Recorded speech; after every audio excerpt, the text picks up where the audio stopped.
Tarihi na shirin maimaita kansa. Jerin mawaƙa guda uku: Hamisu Breaka, Umar M Shareef, auta boy. Misali ka bi mu cikin bidiyon na ƙarshe domin kunna muku bidiyoyin waƙoƙinsu wanda suka zama popular a jerin shekarar 2026. Assalamu alaikum wa rahmatullahi wa barakatuh. Tuwa sabo, idan wannan ne farkon kasance ka cikin wannan sata mai albarka mai suna alkhairi 24, ka daure ka taɓa mana alamar subscribe inda ka mana sha'ani mu samu sabbin shirye-shiryen mu. Babu shakka da jerin jaruman guda uku, auta boy, Hamisu Breaka da kuma Umar M Shareef, babu shakka jarumai ne da suke shura a arewacin Najeriya, da inda ka zagaya maganar su ake yi.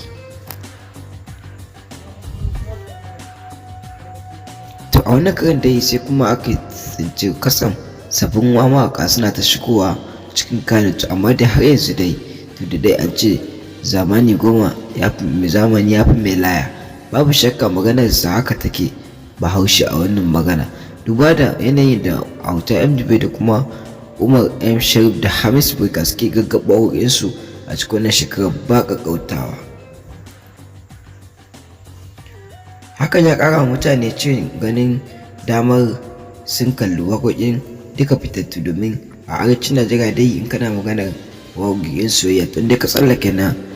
waƙoƙin mutum ukun nan Hamisu Breaka da auta boy da kuma Umar M Shareef, tabbas sai dai kai tafi kame kame.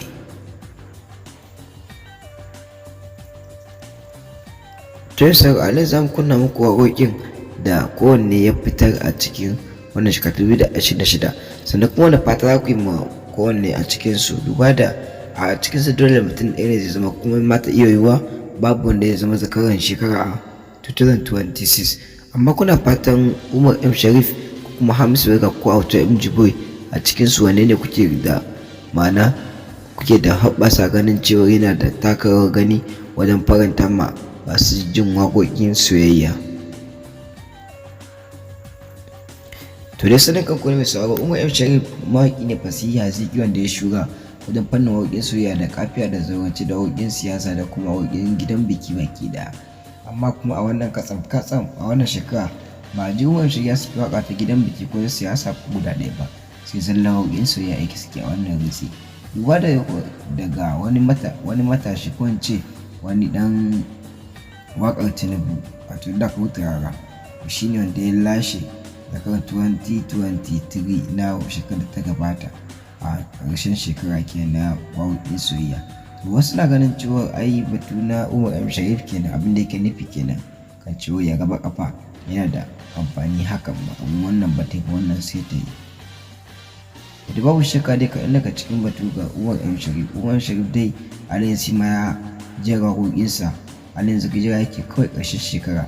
ma'ana ta ƙara su fara saki wa duniya. Haka auta boy ma kowa ya san shi inda fannin ma'ana waƙoƙin soyayya ne, tabbas yana da jami'ar waƙa kenan, duba da 'yan garin Nijar suke dandazo don ganin sun tura masa aibi ko ta ina, kamar irin su Miami da sauran jihohi da ke cikin ƙasar Nijar, kan cewar suna so ya zo ya musu performance, ma'ana ya zo ya musu waƙa, ya bi rahazal ɗin waƙa, duba da suna jin daɗin waƙoƙinsa, wasu suna sauraron suna bibiyarsa.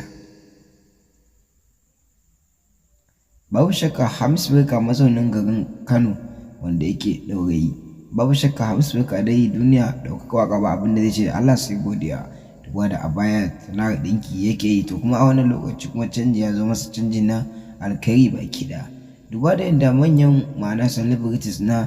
arewacin Najeriya ko wance na Kanawan Dabo baki ɗaya, wanda idan ba ku manta ba kwanakin baya a cikin celebrities din wanda ya samu damar ɗauko da bidiyo wajen bazzar yarsa, wanda ake magana sama da kimanin biliyan 1 aka kashe a wajen taron. To babu shakka dai taron yayin da matarsa za ta birthday, ta ce babu wani mawaƙi da take da alfaharin ganin san ta ya zo ya rera mata waƙa tana kallon sa face Hamisu Breaka. To dai mijinta kuma mutum ne wanda yake wise, kuma ya yi shura wajen son ganin ya faranta wa matarsa. Haka ne ya je ya kira Hamisu Breaka har inda yake, ya zo to har ma yake girmama hakikin sosai, wanda shi ma yi mamaki wajen ganin kiransa da aka yi.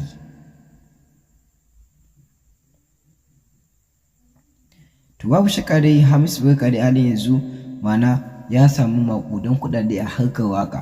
duba da wasu na ganin cewa hamisu breaka dai, wasu na ganin cewa ai ko ƙungiyoyi ma ya shiga ne, don wannan kuɗin sun wuce bakin lissafi.